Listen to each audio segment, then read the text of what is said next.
मतलब कोई जीवा ने मार लाऊं, शिकार करने का। जो राजा हर एक जीव के अंदर भगवान ने देखे और भी राजा में तुरंत एड़ो बदलाव हुए। परीक्षित जी महाराज शिकार करने वास्ते निकलिया। 88,000 ऋषि सूरजी ने पूछ्યું कि महाराज भी मुकुट में एड़ो काई हो चुको, मुकुट पैर ताई परीक्षित मन में एड़ो भाव आ गयो। सूरजी महाराज के 88,000 ऋषिया ने कि ओ मुकुट जरासंध रो हो, मगध देश को राजा हो जरासंध, और भी जरासंध की जेल में 20,000 राजा बंधा। वहां राजा ने छुड़ाने वास्ते भगवान श्री कृष्ण, अर्जुन और भीमसेन गया। भीमसेन ने आताओं भी जरासंध ने मरवायो और बटो भगवान पासा रवाना हुआ। भीमसेन और अर्जुन ने ले प्रार कि भाई चलो 20,000 राजा ने छुड़ा दिया और पासा इंद्रप्रस्थ ने जावा राजसी यज्ञ में पांडवों की राजधानी में। उन समय ये जरासंध रो मुकुट है तो कोई नीचे आंगने में पड़ियो, जने भीमसेन जी मुकुट उठा लियो। भीमसेन जी को देखो कितो फूट रो बनाइडो है, सोनेरो बनाइडो है, रत्ना उजड़ियोड़ो है, कितो सुंदर मुकुट है। और मुकुट है जो मैं पहरो। भगवान श्री कृष्ण क्यों कहने पहरी, ये पाप की कमाई बनाइडो है और जरासंध तो पापी है और पाप की कमाई से बनायो है। इन अगर तो माते मां धारण करी तो महाराज सही नहीं रहे, पाप की कमाई को नहीं ले जाना रख दे। अब महाराज भीमसेन जी क्यों ले जाऊं तो सही पहला गोनी देखा तो हरी कणाई पहला गोनी लज्जा 3 संदूकाम पैक कर रखियो क्यों 3 संदूकाम पैक कर दो पहला गोनी पण पे लाल रखना तो संसार छोड़ से ले गया। मेहरबानी 30 पीढ़ी में महाराज परीक्षित जी हो गया। परीक्षित जी बिन पेरियो वो पाप की कमाई को बनाइडो और परीक्षित जी खुद ही आप प्रमुंड कियो कि पाप की कमाई से जो भी सोना खरीदेगा उस सोने के अंदर कलयुग का निवास होगा। तो भी कलयुग में सोने में कलयुग का निवास उड़ो क्योंकि वो पाप की कमाई को हो। परीक्षित जी पेरियो कलयुग माथे में निवास करियो और कलयुग परीक्षित के माथे में निवास करता ही मरा शिकार करने गया। शिकार करने गया, शिकार तो की मिलियो को नहीं, कोई जीव मिली को नहीं मारने वास्ते। और महाराज बट गया 30 लाख की। परीक्षित जी महाराज शिकार करने वास्ते भादवेर महीने में गया और भादवेर महीने में अपन था गर्मी घनी पड़े, हावण में बार इतनी पड़े आगे तो गर्मी बचा ही पड़े। हमारा भादवेर महीनों गर्मी घनी पड़े ही 30 लाख की। राजा परीक्षित ने 30 लाख की तो जंगल में पानी कट पिए महाराज, ना तो बट कोई नदी, ना बट कोई हेडपंप लागेड़ो, ना कुंडी, ना बट कोई ना घर, ना कोई प्याऊ, पानी कट पिए। परीक्षित जी महाराज अठे नजर घुमा देखे तो बटे एक संता की कोई कुटिया बनाई दी दिखे। संता ने कुटिया पर गया, दरबार महाराज समीक नाम का ऋषि पर तपस्या कर दिया उन्होंने कुटिया रमाए। समीक ऋषि उन कुटिया में बैठा बैठा तपस्या करे, आंखें बंद करोड़ी एकदम समाधि में गया बैठा। और महाराज राजा परीक्षित आपके घोड़े के ऊपर बैठा बैठा हेलो करे कि महाराज ओ महाराज पानी पाओ, महाराज ओ महाराज पानी पाओ। लेकिन महाराज तो आपने होने में कोई बात, महाराज तो आप भक्ति में लाग उड़ा होने ही नहीं, आप भगवान ने माय चरणा में मन न करियो। परीक्षित जी महाराज ने कलयुग मस्तक में निवास करोड़ो ई कारणो समीक ऋषि मातरी साई, समीक ऋषि मातरी साई। और क्यों देखो कि तो अभिमान है, कि तो अभिमान है। इन्हें ध्यान करने के द्वार पर भारत को राजा आयो और महाराज रीस आई तो पास में एक मरड़ो सांप पड़ियो। परीक्षित राजा परीक्षित एक लकड़ी में अड़ा और भी सांप ने समीक ऋषि के गले में डाल दिया और बटो पासा रवाना होया हस्तिनापुर चलिया जावे। अठे महाराज समीक ऋषि का बेटा श्रृंगी ऋषि, समीक ऋषि रो बेटो है श्रृंगी ऋषि। और श्रृंगी ऋषि जो महाराज बटे पाछो आपके आश्रम आयो। अगर आप देखे तो पिताजी के गले में हाथ गाइडो मरड़ो। श्रृंगी ऋषि क्यों पिताजी गले में सांप कौन गालियो। श्रृंगी ऋषि छोटा ही याद में लाकर तो रोया और पिताजी के गले में जो सांप गालोड़ो मैंने काट फेंक्यो दूर और हाथ में पानी लियो और क्यों कि हमारे पिताजी के गले में मायने जो भी आदमी चाहे कोई राजा हो चाहे रंग हो चाहे फकीर हो कोई भी हो जो हमारे पिताजी के गले में मलड़ो सांप गालियो है इन्हें आज 7वें दिन तक सक नाक के डस जाने से वो आदमी मृत्यु में प्राप्त हो जाए और श्राप दे दिया। आज 7वें दिन तक सक सर्प के डसने से वो आदमी मौत न चली जाए क्या कि हमारे पिताजी के गले में मलड़ो सांप गालियो। और वो बालक चिल्लायो जन महाराज समीक ऋषि जागया समाधि में उठिया। अरे बेटा कहीं है कि पिताजी थाने गले में कोई मलड़ो सांप गालियो पर आप चिंता ना करो बिन में 7वें दिन मरने को श्राप दे दियो तक्षक नाग के डसने से। समीक ऋषि की और श्रृंगी श्राप देना पहला होचना चाहिए कि आप श्राप दियो कि नहीं। श्राप दियो कि ने वो होकुण राजा ओते होचे कोनी श्राप देती बिना सोचा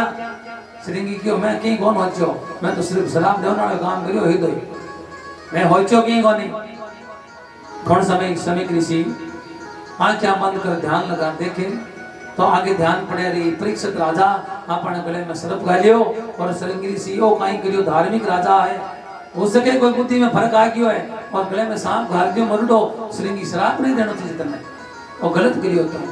श्रृंगी ऋषि समीक ऋषि ने कहे देखो पिताजी संत का चाहे श्राप हो चाहे वरदान हो दे दिया ना जगह दे दिया बोलिया बोल पराया है तो दे दिया ना दे दिया। अब महाराज समीक ऋषि है जगह आप चेले ने बुलावे गौरमुख नाम को चेले ने बुलावे और के चेला तो जा और राजा परीक्षित ने कह दे आज 7वें दिन तक्षक नाग के डसने से थारी मृत्यु हुई और ते समीक ऋषि के गले में सांप गाइयो मजेड़ो तो समीक ऋषि का पुत्र श्रृंगी ऋषि तन 7वें दिन मरने को श्राप दियो है ऐसा समाचार दिया। गौरमुख जावे परीक्षित के द्वार और अटिन परीक्षित जी महाराज घरे जा भी मुकुट ने आप नीचे उतारे जी मुकुट नीचे उतारे वो कलयुग दूर हुए और परीक्षित की बुद्धि ठिकाने आवे और परीक्षित कह रही ओ मैं कहीं काम करियो संतान ने गले में मजेड़ो सांप काट दियो ओ कहीं काम करियो मैं मने सजा मिलनी चाहिए परीक्षित जी महाराज आप सोचे इधर मैं तुम्हारा सजा देवना लाल लाल आ गया वो गौरमुख जा लोग महाराज आज जो 7वें दिन आपने तक्षक नाग डसी और आप मृत्यु ने प्राप्त हुआ श्रृंगी ऋषि आपने श्राप दियो है देने को कारण आप समीक ऋषि के गले में मरोड़ो सांप गालियो इस वास्ते आपने 7वें दिन तक्षक नाग डसी और आप मृत्यु ने प्राप्त हुआ और थाने श्राप लग गयो। परीक्षित जी महाराज श्राप ने स्वीकार करे गौरमुख बटो पाछो रवाना हुए और महाराज राजा परीक्षित आपको सब बड़ो बेटो है जन्मे जे ने राज देवे हस्तिनापुर को और खुद आपकी पत्नी इरावती कन जावे और इरावती ने जा राजा परीक्षित के सुने कि भगराड़ी के हाँ क्यों आज मन वरदान मिलियो है अब देखो तो भाई शराब लेकिन परीक्षित जी के मन वरदान मिलियो है जो केड़ो वरदान क्यों ये धरती माते कोई यहाँ नहीं कह सके भाई मैं इतना टाइम जीव तो रहूं एक पल को नहीं कह सके एक पल को क्या ठा नहीं पड़े एक पल की बात कर रहा है कल की काल काम कर ला काल नहीं कर ला एक पल को ठा कौन पड़े अगलो सांस आई वो नहीं आवे। अब महाराज राजा परीक्षित आपकी पत्नी ने कहे इरावती ने कि एक पल को ठा कौन पड़े लेकिन मैं गारंटी लेऊं कि मैंने आज श्रृंगी ऋषि वरदान दियो है कि तने 7 दिन कोई नहीं मार सके तुम 7 दिन जी तने 7 दिन तक कोई नहीं मार सके क्योंकि मौत 7वें दिन है आप कह दियो कि 7वें दिन मौत है 7 दिन तो नहीं मरे 7वें दिन थारी मौत है। देखो परीक्षित कौन है एक कथा रामायण जैसे बात रामा देखा ठीक है कहीं टक्की से राजा री कहानी चाले कौन हो कहीं है राजा कौन है कि महाराज और राजा परीक्षित कौन है और जो आपनो जीव है ना आपनो जीव ही राजा परीक्षित है कोई संसारी राजा को नहीं आपनो जीव ही राजा परीक्षित है और ई परीक्षित ने 7 दिना में मरने रो श्राप लाग्यो है ई परीक्षित ने 7 दिना में मरने रो श्राप लाग्यो चाहे थे वो चाहे मैं वो चाहे संसार में कोई भी जीव है वो 7 दिना में मरी 7 दिना में वो जलमी 7 दिना में वो मरे 7 दिना में जल में हमारा 7 दिना में क्या जल में वो माने तो गणेश साल हो गया जल में मानो 7 दिन केड़ा 7 दिन है रविवार सोमवार मंगलवार बुधवार गुरुवार शुक्रवार शनिवार 8 बार है कि कोई